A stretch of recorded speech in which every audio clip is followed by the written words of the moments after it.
Hello everyone, welcome. Linda, how are you today? Great. Yesterday I went shopping with my mother and we bought a DVD player for my father. Oh, that sounds nice. And why did you buy a DVD player for your father? Well, this weekend is my father's birthday and he really wants a DVD player. Okay, well that would be a very nice gift. I'm sure your father will like it. Yes, but there is a problem. My mother doesn't understand the instructions. I tried to explain them to her, but I don't think I was clear. Well, that is exactly what we're going to talk about today. We're going to talk about giving instructions. So maybe when we're done with today's lesson, you will be able to explain more clearly instructions to your mother. Okay, today we are going to talk about instructions. When we give someone instructions, that means to tell them to do something or how to do something, we usually use short, simple verb forms. Okay, very simple words. Sylvia, can you think of any examples of this? Yes, for example, when you want us to listen, you just say listen. You don't say, would you please listen? Yes, that's correct. Alberto, what other instructions do I tell you? When you want us to answer you, sometimes you say, please tell me the answer. Yes, that's correct, Alberto. So those are both excellent examples of imperative instructions. So we use imperative instructions when we want to tell someone to do something or tell them how to do something. So this is using the short verb form, the simple verb form.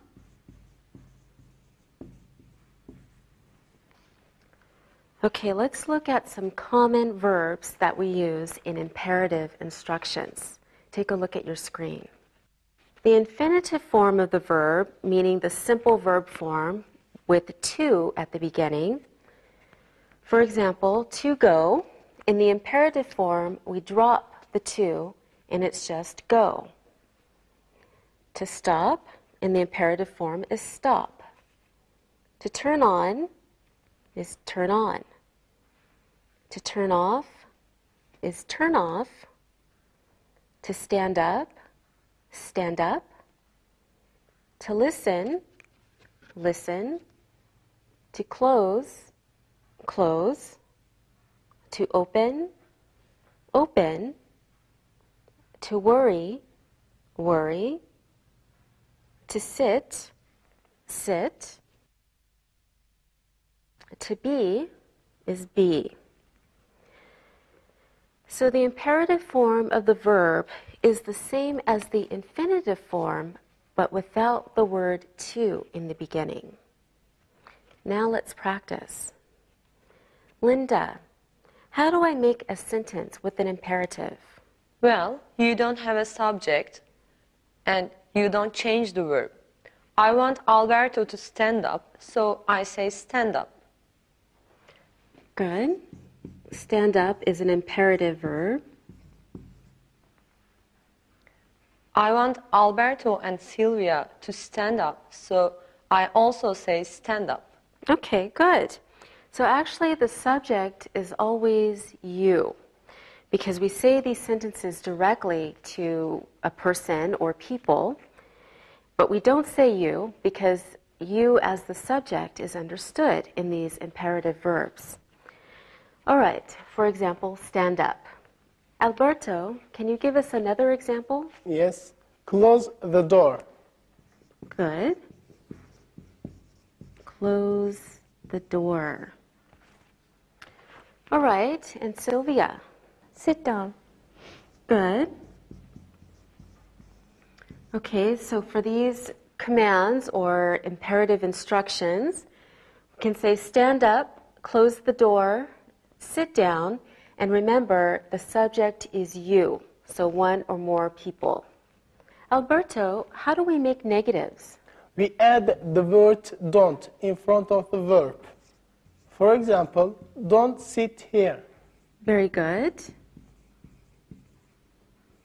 So it's the same, it's an imperative instruction, but in the negative. So it's telling someone not to do something.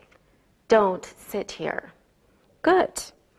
Also remember that we don't change the form of the verb when we use imperatives. The verb is always the same.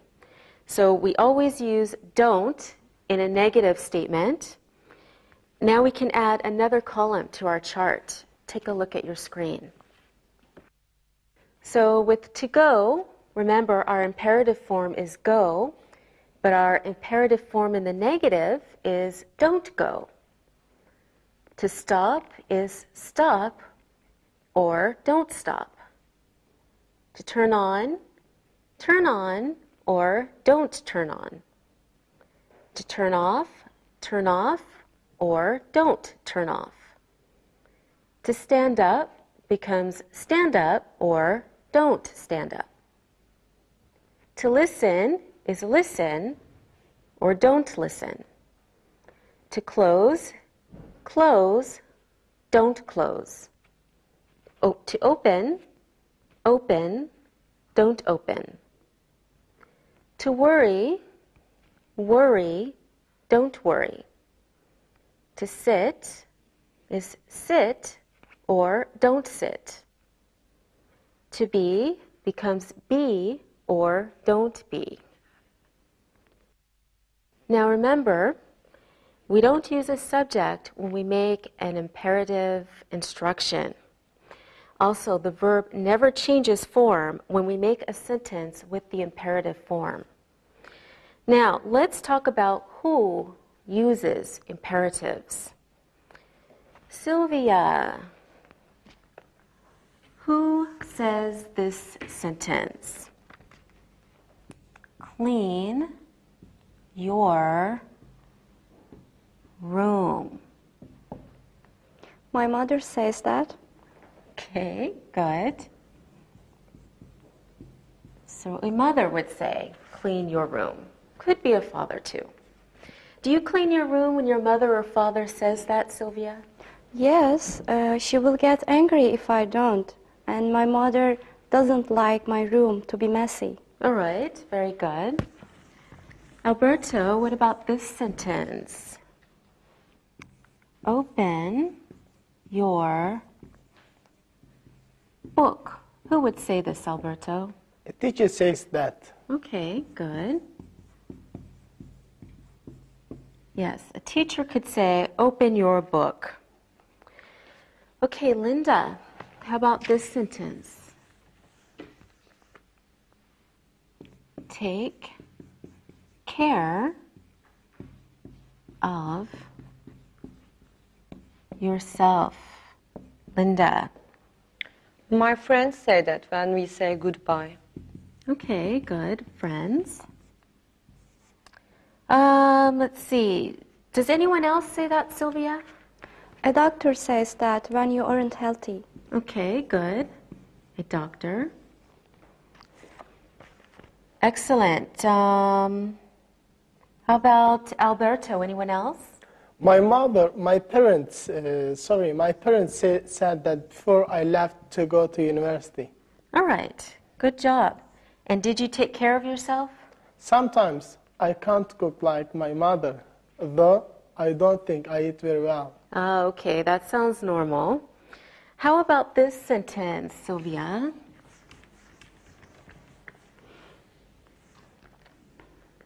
Put your hands up.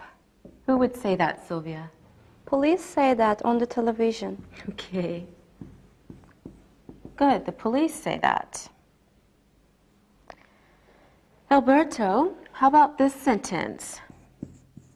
Please be quiet. I think a lot of people say that,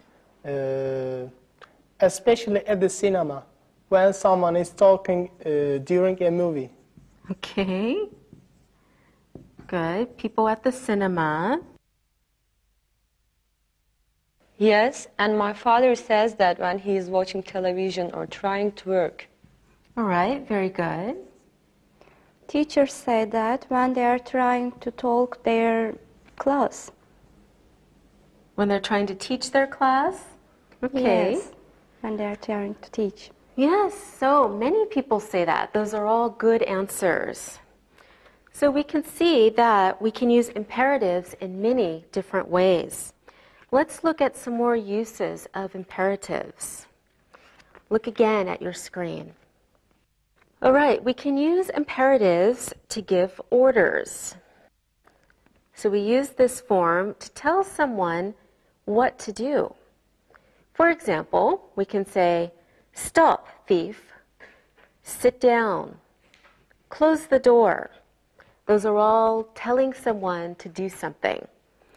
We can also use the imperative form to give directions. So we use it to tell someone how to do something. For example, turn the light off when you leave, or open your book to page 10. Be careful when you cross the street. So these are telling people how to do something, giving directions. We can also use the imperative to give advice. So you say this to someone when you think it is a good idea for them to do something. For example, don't worry. Take care of yourself. Eat your vegetables. Giving good ideas, good suggestions.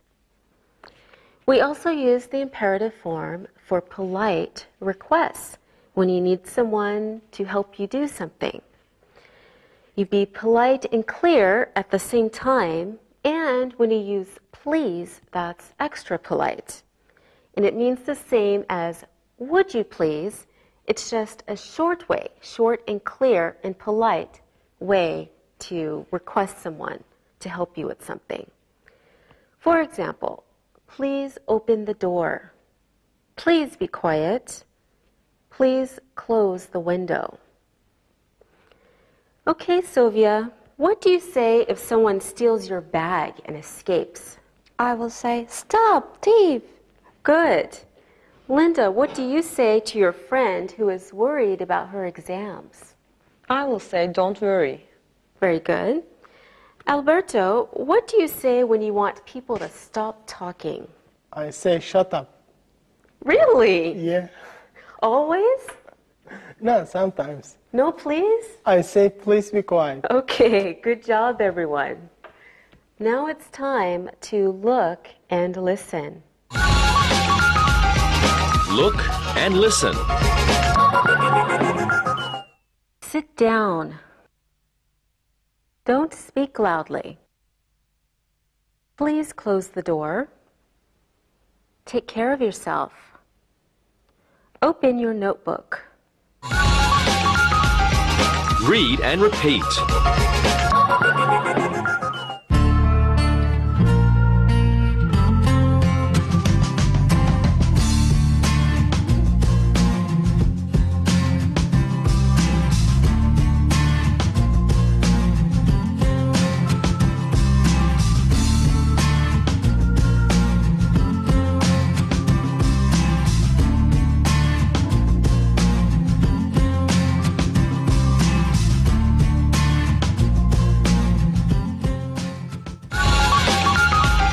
Imperatives and sequence words.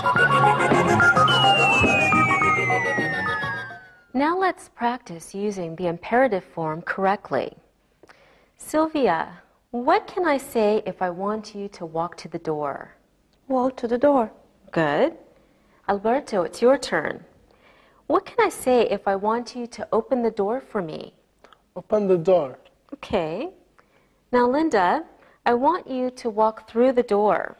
What do I say? Walk through the door. Good, Linda. Okay, Sylvia, now I want you to close the door. What do I say to you? Close the door. Okay, good job, everyone. Now, let's look at some verbs on our list, and then we will practice some more. First, we have to close, to open, to drink, to sit, and not to worry. So these are the infinitive forms. Again, to close, to open, to drink, to sit, not to worry. Okay, I will write a sentence on the board, and you choose which verb form is correct for each sentence. Okay, Alberto, here's one for you. The window. Close the window. Good. Now, Sylvia, try this one. The door, the dog will get out. Don't open the door. The dog will get out. Okay, good. Don't open the door. The dog will get out. Linda, please, your milk. Please drink your milk. Good. Please drink your milk. Okay, Alberto, try this one. Down and put on your seatbelt.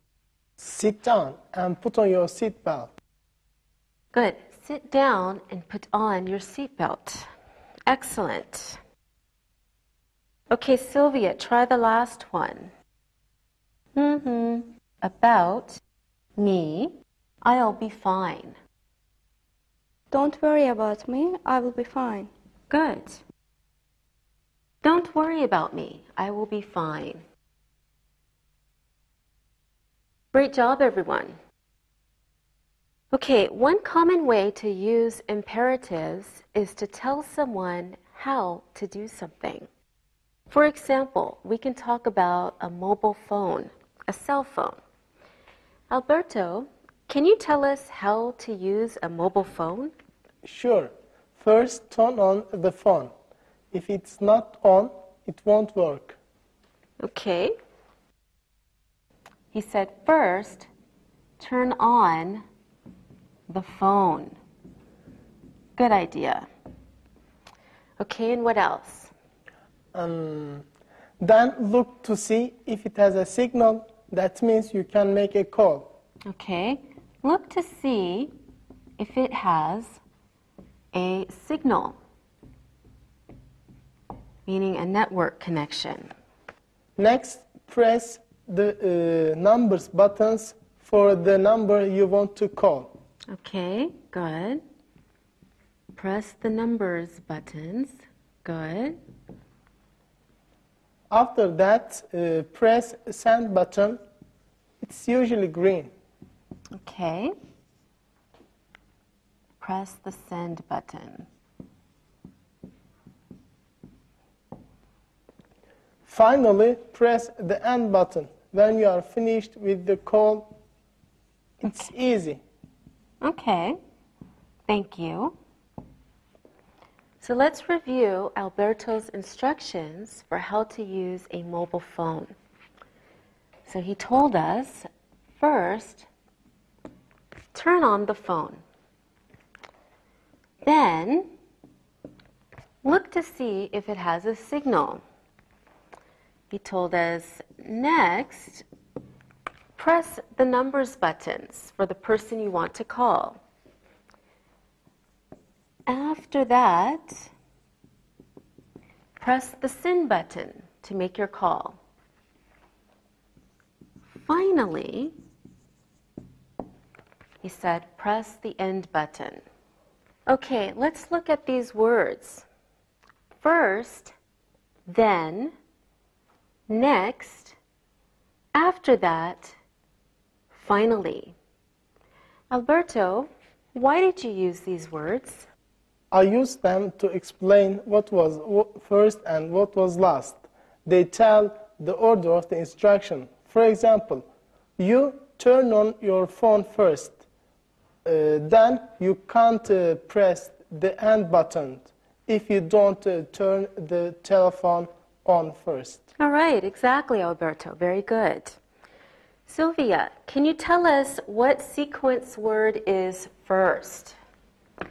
Yes, we use the word first for the first instruction. The second instruction can be then, after that, or next. Okay. So we have first. Second one is what?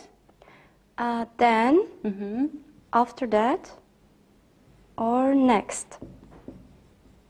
Good.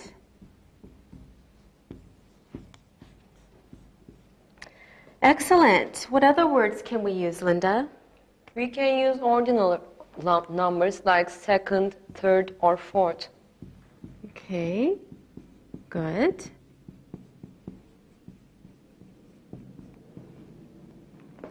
And Sylvia, what do we use for the last instruction? We use the word finally or lastly. Okay. Good. Okay, let's review this. So for our first instruction, we use first. And then for the following instructions, we can use the words then, after that, or next, or we can use ordinal numbers. For example, second, third, fourth, etc. So these can be for the following instructions. And then for the final instructions, the last instructions, we can say finally or lastly. For the final instructions. All of these words are called sequence words. Sequence means order. So these words tell the order of the instructions. Okay, very good. Let's take a look at a chart to help us understand sequence words. Okay, the instruction in the first position, we use first. For the instruction that follows, we can say second, next, after that, or then. For the third instruction, we can say third, or again, we can say next, after that, or then. For the fourth instruction, we can say fourth, next, after that, or then. For the fifth instruction, or the sixth, or the seventh, etc., we can use fifth, sixth, or next, after that, and then. For the last instruction, we say finally or lastly. So this is the structure of a sentence for instructions. We can use a sequence word plus an imperative verb plus an object. So we usually use a sequence word at the beginning of the sentence. For example, we can say, first, open the door. So let's follow our structure. Sequence word plus the imperative verb plus the object. In our example, for a sequence word, we used first, our imperative verb, open. The object is the door. First, open the door.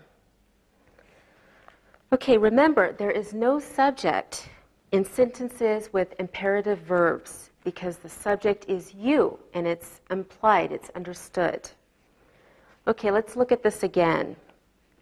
So we have our sequence word and then the imperative verb and then the object. For example, first, open the door. Okay, Sylvia, can you make a sentence with these words? I'll give you window, close, and then. Then close the window. Okay, good. Then close the window. All right, Sylvia, what is the sequence word in this sentence? The sequence word is then. Okay, good. Sequence word, then. And what is the verb? Close is the imperative verb. Good. Close is the imperative verb. And the object? The window is the object. Very good. The window is the object. Now, Linda, what is the subject? There is no subject. We don't use a subject with imperative verbs. All right, very good. You are very clever. Instructions for devices. Now let's talk about some machines and devices. Take a look at your screen. This is a picture of a computer. Linda, what do we use a computer for? We use a computer for sending emails, find things on the internet, and to work. Good job. All right, now Sylvia, what is this? That's the automatic teller machine or ATM. We use it to get money from a bank. Excellent, Sylvia. What's this, Alberto? That's a fax machine. We use it to send documents to people through a telephone line. Very good, Alberto. Now, let's listen to instructions for one of the machines we just looked at. You decide if the instructions are for a computer, an ATM, or a fax machine. Please listen. First, plug the machine into a power outlet. Then, connect it to a telephone line.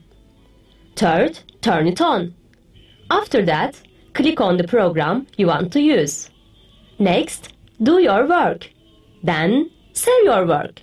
When you finish, click the Start button and choose Shutdown. Finally, turn it off. Linda, what machine were those instructions for? Those instructions was for a computer. And how did you know that? Well, you plug all three into an electric outlet, but you click on a computer and you can't shut down a fax machine or an ATM. Yes, thank you, Linda. Now, Alberto, can you tell us how to use an ATM? Sure. First, insert your bank card into the slot on the front of the machine. Then, type your secret PIN code. Next, choose how much money you want. And then, make sure take the credit card with you, or someone might take it. Okay, thank you, Alberto. And be sure to count your money, too. Sylvia, can you tell us how to use a fax machine? Yes. First, plug it into a power outlet and connect it to a telephone line. Second, dial the phone number of a person that you want to send the fax to. After that, put the document into the fax machine. Then, wait for the fax machine to send the document. Finally, wait for the fax machine to tell you the document has been sent. Thank you, Sylvia. You all did very well. Now, please look and listen. Look and listen. First, put your ATM card into the ATM machine. Then, enter your secret PIN code. Third, select how much money you want. Next, wait for the machine to count the money. After that, take your money and count it. Finally, don't forget to take your card out of the ATM machine. Read and repeat.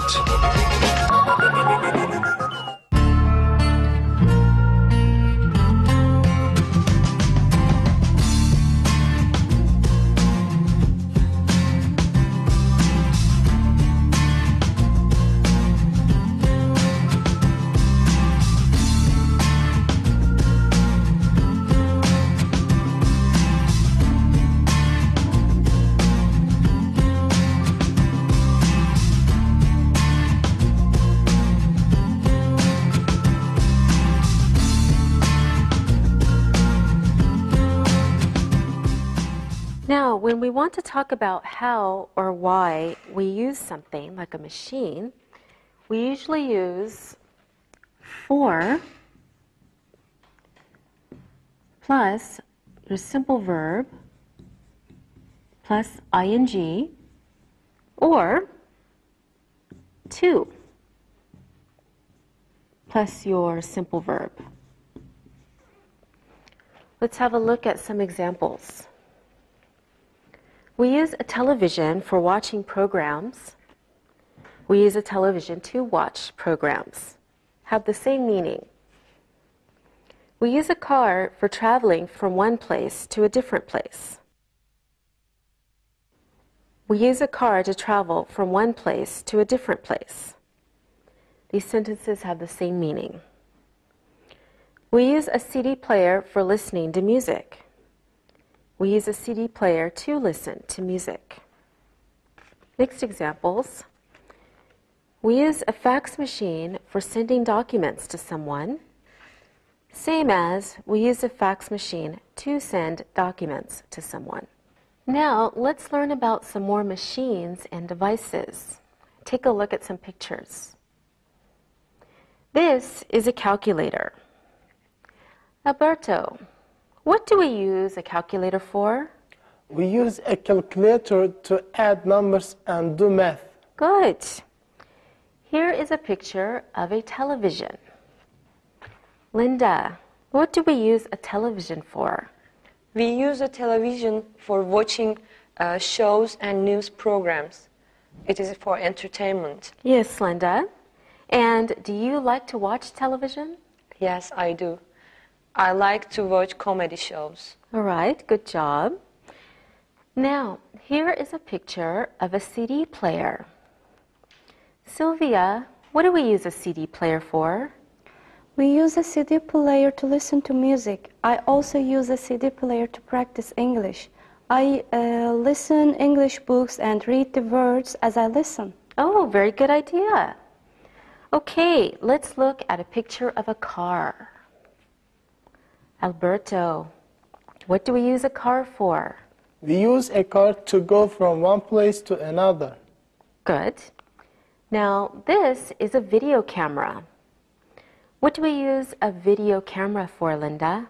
We use a video camera for making movies. My father used it on our vacation, so we could see it again. Oh, that sounds nice, Linda. Has anyone else used a video camera? We used one in English class. My class wrote a play and performed it for the students. We used a video camera to record the play. Now we can watch it all the time. My business English class used a video camera to practice job interviews. A student wanted a job, and the other decided if they got a job. It was a lot of fun, and we learned a lot. Oh, that sounds great, Alberto. All right, now this is a photocopier. Sylvia, what do we use a photocopier for? We use a photocopier to make a copy of a document. A document is a piece of paper with writings or picture on it. Photocopiers make copies really fast and sometimes make copies in color. Yes, that's correct. All right, now our last machine is a printer. What do we use a printer for, Linda? We use a printer to make copies of a document on paper. We use it when we are using a computer. We can take the print of a document from the computer also. All right. Yes, good job, everyone. Now, look and listen for practice. Look and listen. We use a television for watching programs and films. We use an ATM machine to get money from the bank. We use a video camera for making movies. We use a CD player to listen to music. We use a computer for writing documents and for emails. Read and repeat.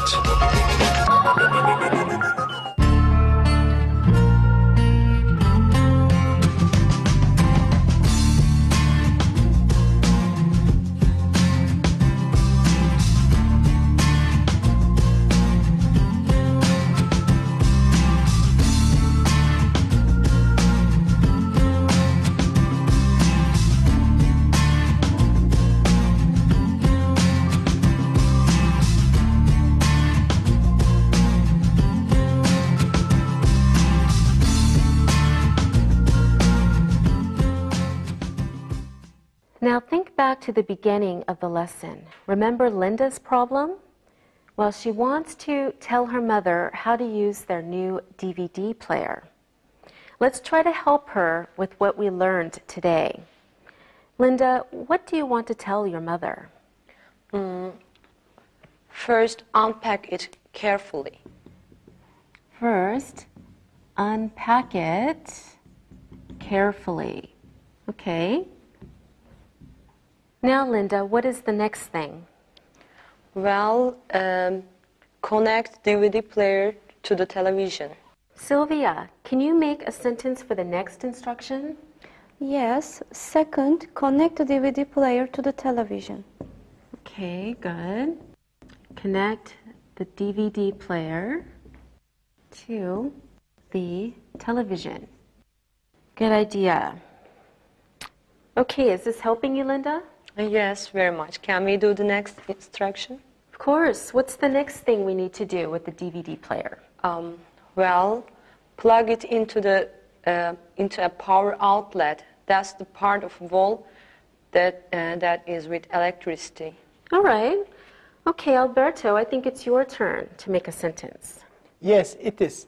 Plug the DVD player into a power outlet. Okay. Third, we plug the DVD player into a power outlet.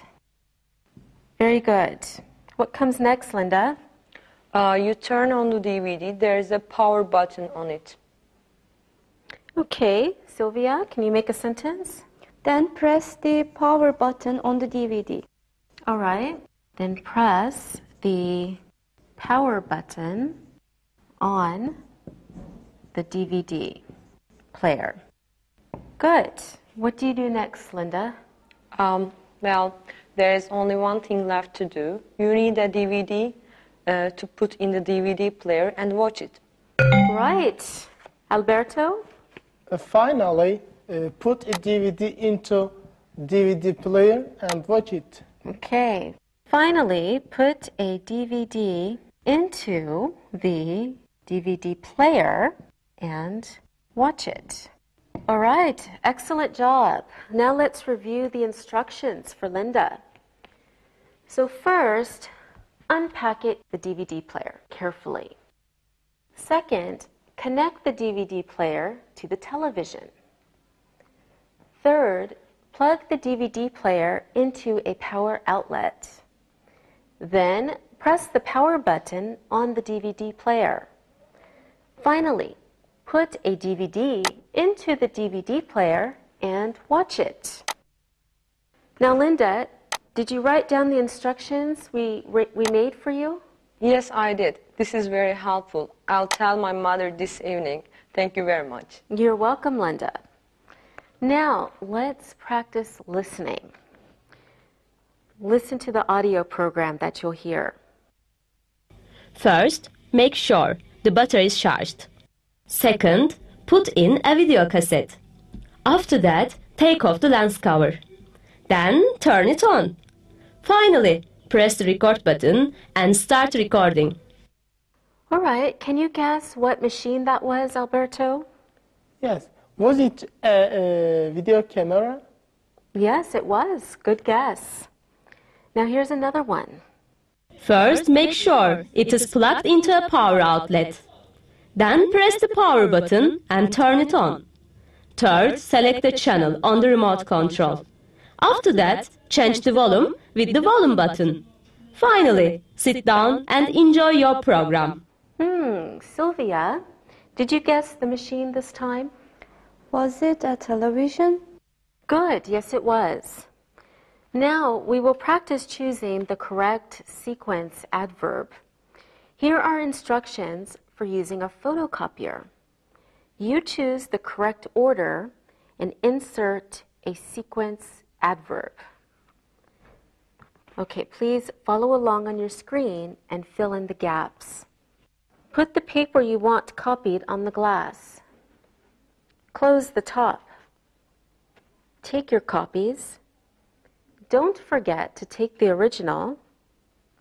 Make sure the photocopier is plugged in and turned on. Press the green Start button. Choose the number of copies you want. Now you tell us the order. Linda, you do the first one. Okay.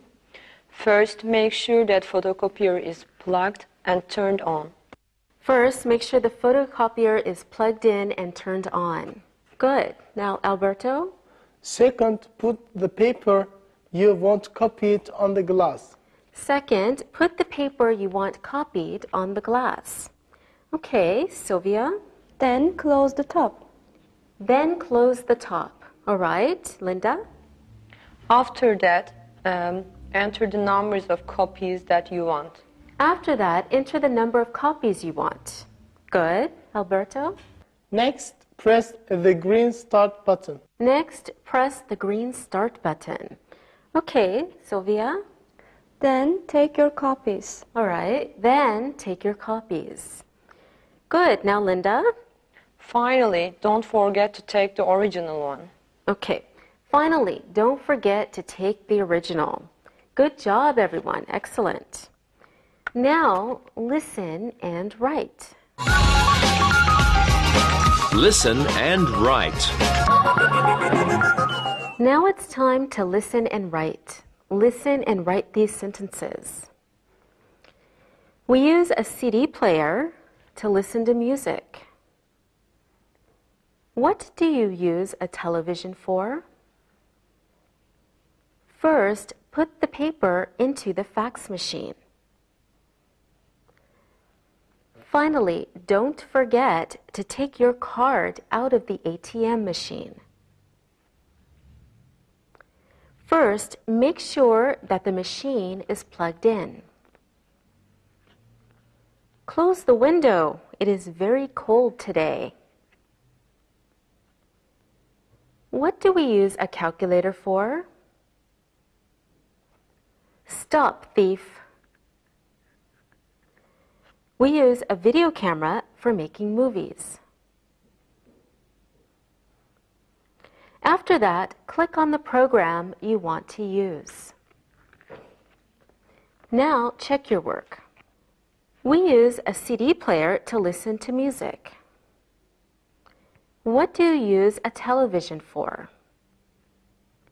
First, put the paper into the fax machine. Finally, don't forget to take your card out of the ATM machine. First, make sure that the machine is plugged in. Close the window. It is cold today. What do we use a calculator for? Stop, thief.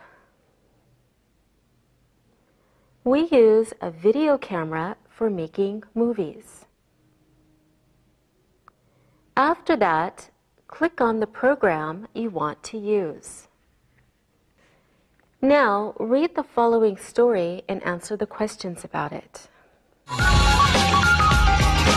Read and answer.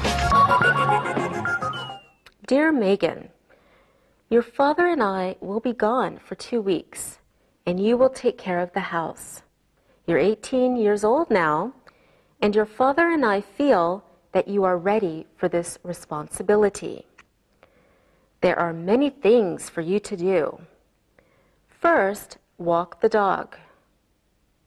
Spot will want to go for a walk early, so you won't be able to sleep late. Second, bring in the newspaper and fresh milk. The milkman will leave the fresh milk outside the door in the milk box. The mailman will bring the mail in the afternoon. Put the mail on the kitchen counter, and we will look at it when we return. Next, water all the plants in the house and take out the garbage. Then, clean the house and do the laundry. After that, make sure all the windows and doors are locked at night. Finally, set the house alarm. You will sleep better at night then. And Megan, please don't forget to study. Your father and I will see you when we return from our vacation. If you have any problems, you can call Mr. and Mrs. Jones next door, or you can call us at our hotel in Paris. Love, Mom. P.S. Don't have any parties while we are gone. Now, answer the questions about the story. Why will Megan be home alone? How long will her parents be away? What is the first thing Megan will do each morning? What is the second thing? Who will come in the afternoon? What will Megan do with the mail? What will Megan do next? What will Megan do before she goes to bed? If Megan has a problem, what will she do? What else does Megan's mother want Megan to do? Now check your answers. Why will Megan be home alone? Her parents are going on vacation. How long will her parents be away? They will be away for 2 weeks. What is the first thing Megan will do each morning? Megan will walk the dog, Spot, first every morning. What is the second thing? Then Megan will bring in the newspaper and fresh milk. Who will come in the afternoon? The mailman will come in the afternoon. What will Megan do with the mail? She will put the mail on the kitchen counter. What will Megan do next? Next, Megan will water the houseplants, take out the garbage, clean the house, and do the laundry. What will Megan do before she goes to bed? Megan will lock the doors and windows and set the house alarm. If Megan has a problem, what will she do? She will go to the neighbors or call her parents. What else does Megan's mother want Megan to do? Megan's mother wants Megan to study. All right, good job today, and see you next time. Bye-bye. Practicing English.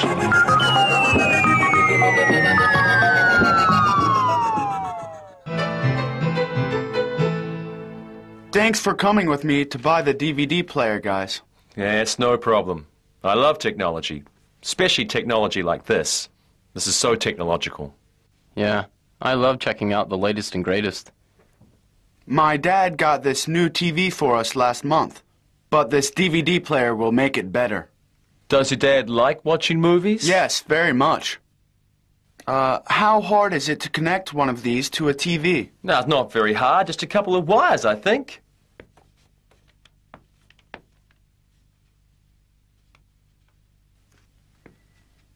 Well, the good news is the directions come in Spanish, French, Russian, Chinese, Arabic, Turkish, and Italian.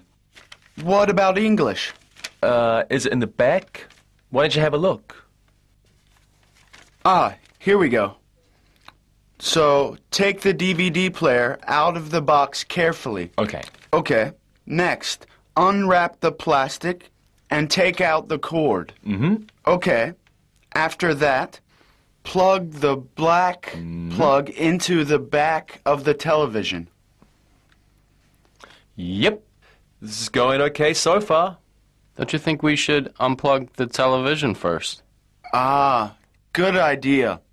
I missed that in the directions. It says, Step 1, be sure to unplug your television. Yeah, of course. Okay, what's next? It says, take the black cord and connect the yellow plug into the yellow hole. Okay, once you've done that, connect the red plug into the red hole and the white plug into the white hole. This is interesting. What's that? It says that dust and dirt can affect the use of your cable system and television. It advises dusting and cleaning behind your television. Here, look. And while your TV is away from the wall, clean the area thoroughly behind the television before you push it back against the wall. That sounds like a good idea. Okay.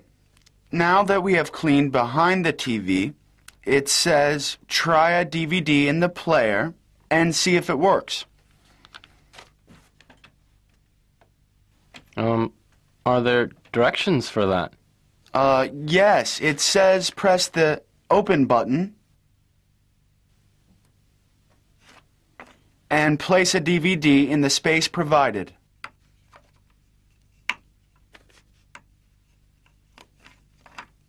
Then it says to make sure all the wires are connected firmly. Check for tight connections. Okay, all are tight. Should we plug in the TV back in? Yes, everything should be plugged in for the test. Okay. The DVD is in the tray. The TV is on. The DVD player's on. The directions say press play and watch your DVD. Okay, here goes. Yeah, look. Mel Gibson in Braveheart. It works. We did it. Yeah. Yeah. Wow, that's a great picture. My dad will love this DVD player. It's a great TV, and with DVDs, it's even better. Hey, Mom. Hi, Mrs. Christakos. Hello, Mrs. Christakos. Well, hello, boys. What have you been doing? I bought Dad a new DVD for his birthday. Yes, we picked it up today, and we just connected it all today. Well, this is all very interesting. Just a moment.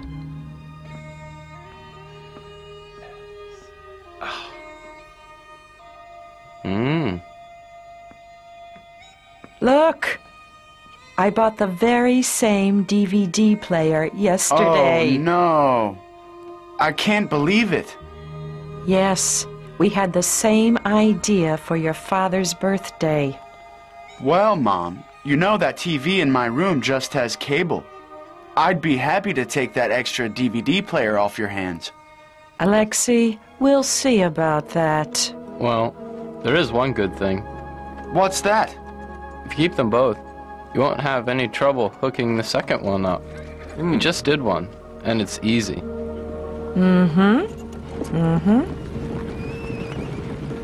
Yes!